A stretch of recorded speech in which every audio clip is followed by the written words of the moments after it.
Black people that get on the radio every day in white-owned companies, white-owned stations with white-owned sponsors that play the role of hypersexualized, hypercriminalized male. I ask these advertisers, I say, I've got hundreds of songs a day that celebrate killing animals. Will you put them on your station? They said, no. I got hundreds of songs a day that talk about assaulting women and abusing kids. Would you put them on your station? They said, no. I said, I got hundreds of songs a day that talk about murdering blacks. Would you put them on your stations? They said, well, that depends.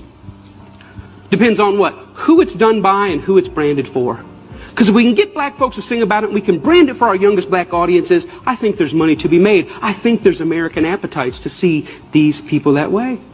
I said, how can you say that? They said, well, look, it's what these artists know. It's what they, black people, create. It's, matter of fact, our surveys say it's what they want to hear, which speaks of a sickness. How do we live in a society where somebody says, you know what, I'm inspired to write a song that celebrates murdering another person. And then a person says, I'd like to put that on my station. Another person said, I'd like to pay for it. And then there's people out here in the audience that go, I'd love to hear it, as long as it's black guys. Because even white people buy rap music, buy this type of stuff, because we know that when we want to hear about killing each other, we know who to turn to for that type of inspiration.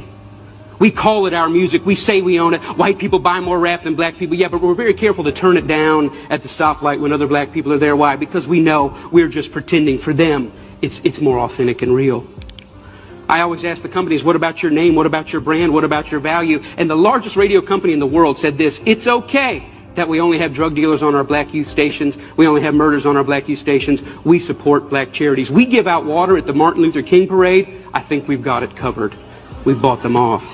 Now, people get upset, the smartest guys in the room again. You're talking about censorship. I don't believe that. I believe in free art. Make whatever you want. I believe you should make music about anti-Semitism. I believe you should make music about killing dogs. I believe in this country you should make music about bashing homosexuals and driving them behind trucks. I believe you should make music about stringing people up on trees. I believe you should make music about killing whitey. I believe you should make all that music. But I also believe that in the mainstream marketplace, people should hesitate associating their name with certain content. You know, there's certain stuff you can't buy at the store. Certain stuff you can't get on iTunes because their brand doesn't want it.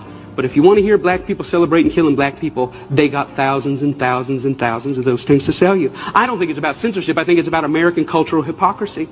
Because here's the truth. These black entertainers, they can't sing just about anything. There's some stuff that'll get them fired, and they get dropped, and they get fired, and they get slapped on the wrist, and they get disciplined all the time. Why? Because sometimes they step over the bounds. A very famous case is what happened with Rick Ross. Rick Ross is the Mammy Two Shoes, one of the many Mammy Two Shoes of our day. He's a black entertainer in a world carved out for him, and a role carved out for him by white entertainment companies. And one day he talked about, in the middle of a song that celebrated dealing drugs and killing blacks, he made a reference to date rape. And when he made that reference to date rape, that set social media on fire. That got 100,000 petitions in 24 hours. Hey buddy, date rape is no joke. That had white people standing outside of Reebok in New York saying, you better take this seriously. We're tired of a rape culture in America. One line in one song moved the masses. And you know what Reebok did? Did they stand by him and say, hey, we believe in freedom of speech. We believe in freedom of expression. It's just a song. Calm down. No, they fired his tail on the spot. The president came out and said, this goes against our high standards. He's gone against the values of our brand. Shame on Rick Ross. We're disappointed. He doesn't know how serious date rape is. And when I saw that, I thought, wow, how convenient. Isn't that amazing? But here's what really happened. It's not their brand, it's not their values. Rick Ross went off script. He was hired to get black customers, and they think that black customers go with black bait. And in America, black bait is the hypercriminalized, hypersexualized portrayal of black people. And as long as he had sung about that, the stuff that got him hired, he still have a job at Reebok. But when he touched other sensitivities that affect us, he lost his job. See, the truth is, it's not they that need to change. It's we that need to change. We created the lies. We created them for our profit. We own the companies. We own the record labels. We own the advertisers, and we keep putting it out. And it's this that's got to change. I thought about it. You know what? I wonder if White Mike could get anybody's attention on this. So I stood outside of a Walmart. And I said, hey, I don't think killing cops and killing blacks is very cool. And you know what? It only took 7 weeks of Mike standing out there, and they wrote a letter and said, yeah, we don't think it's cool either. We're going to pull our name off of that. The largest retailer in the world had never considered that maybe their commercial shouldn't be right before or after a song about young black men being gunned down.